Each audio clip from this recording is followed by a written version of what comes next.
Bonjour, chères auditrices. Bienvenue dans l'émission Lève-toi, ta lumière arrive. Nous allons partager un autre point essentiel de la vie chrétienne, de la vie en général, parce que tout ce qu'on fait, malheureusement, on récolte. La Bible dit ceci dans 2 Corinthiens 9, 6. Sachez-le, celui qui sème... Galates 6, 7. Ne vous y trompez pas. On ne se moque pas de Dieu. Ce qu'un homme aura semé, il le moissonnera. Ça veut dire que tout ce qu'on sème, on le récoltera. La Bible dit encore que dans 2 Corinthiens 9, 6, sachez-le, celui qui sème peu, moissonnera peu. Celui qui sème abondamment, moissonnera abondamment. Il ne faut pas seulement voir le côté financier de la chose. Non, il faut comprendre que semer, ça veut dire quoi? Poser un acte, en fait. Et on récolte en fait ce qu'on pose. Par exemple, si quelqu'un te manifeste de la haine, qu'est-ce que Dieu te dira? Ne manifeste pas de la colère, manifeste de l'amour.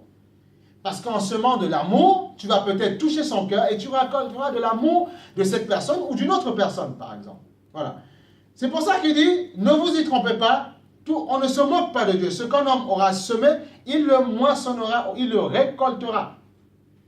Et plus loin, il dit dans Galates 6.9, ne nous lassons pas de faire le bien, car nous moissonnerons au temps convenable, si nous ne nous relâchons pas. Ça veut dire, encore une fois, que si quelqu'un te manifeste de la haine, de la colère, de la rancune, si tu restes résolu dans ton cœur et que tu dis dans ton cœur, non, je n'agirai pas comme lui, non, je ne me vengerai pas, non, je ne frapperai pas cette personne qui m'a frappé, non, je n'enverrai pas balader cette personne. Je n'insulterai pas cette personne malgré qu'elle ait fait, malgré qu'elle m'ait fait mal. Qu'est-ce qui va se passer? Tu vas semer une semence d'amour, la semence divine venant de Dieu. Et qu'est-ce qui va se produire? Ça va déclencher en toi la gloire de Dieu. Et Dieu te dira, parce qu'il dit dans la parole, soyez saints comme je suis saint. Donc si je sème la sainteté, forcément, je récolterai la sainteté de Dieu. Et c'est important de comprendre ce principe-là. Mais on se dit, non, il m'a fait ça, je veux me venger. Non, tu récoltes tout ce que tu sèmes. Voilà pourquoi, dans Jacques 5, 7, la Bible dit ceci, « Soyez patients, frères, jusqu'à l'avènement du Seigneur. Voici, le laboureur attend le précieux fruit de la terre, prenant patience à son égard, jusqu'à ce qu'il ait reçu les pluies de la première et de l'arrière-saison. » Donc, il plante un fruit, il attend, il est patient, il attend la récolte. Aujourd'hui, nous prions, nous demandons des choses à Dieu, mais quand ça n'arrive pas, nous nous plaignons, nous crions, alors que si nous nous mettons nous portons les yeux vers le cultivateur, nous verrons qu'il plante en terre. Il ne sait pas si ça va donner ou pas donner, mais il le fait. Il sait que ça va donner parce que dans la plante, il y a la semence, mâle et femelle, qui fait que ça produit forcément. Donc, quand nous prions, quand nous demandons des choses à Dieu, nous devons comprendre que dans ce que nous avons lancé, il y a cette semence, il y a quelque chose qui va produire. Mais il faut qu'elle arrive à l'existence. Il faut qu'elle produise quelque chose. Donc, j'ai prié, je dois attendre que la chose produise, qu'elle arrive.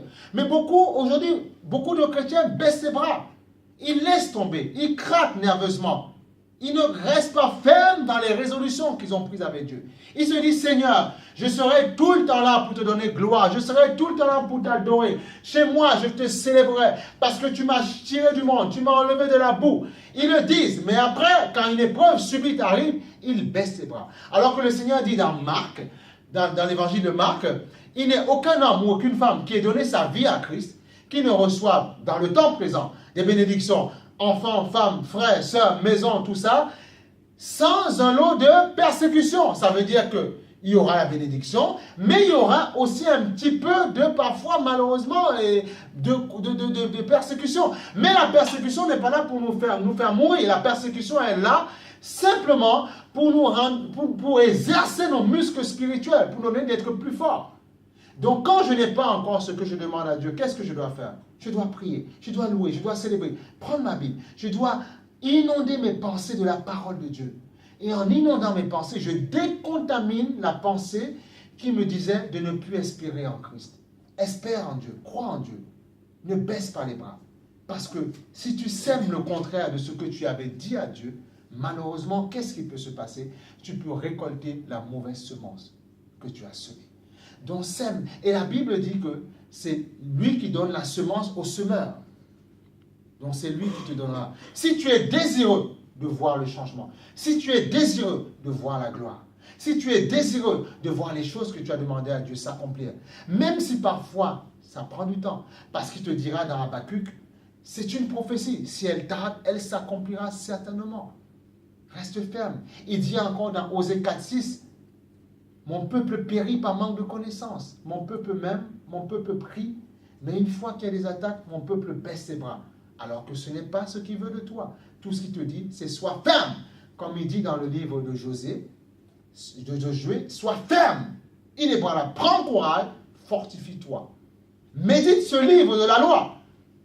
Pourquoi? Parce que quand il y aura les épreuves, parce que tu vas méditer, en méditant, ça va te donner l'espérance. Parce que la Bible parle d'espoir, parle de gloire de Dieu. En espérant, tu verras la gloire. Alléluia. Donc, je ne pourrais te dire que ceci, sois ferme. Et faisons attention à ce que nous semons. On nous manifeste de la colère, de la haine, manifestons l'amour. Parce que Dieu est amour. Et si nous manifestons l'amour, nous allons récolter l'amour. Pas forcément des personnes, mais Dieu placera toujours un corbeau comme le prophète Ésaïe. Il placera toujours une personne qui sera là au bon moment, au bon endroit, à point nommé, pour nous donner ce qu'il nous faut.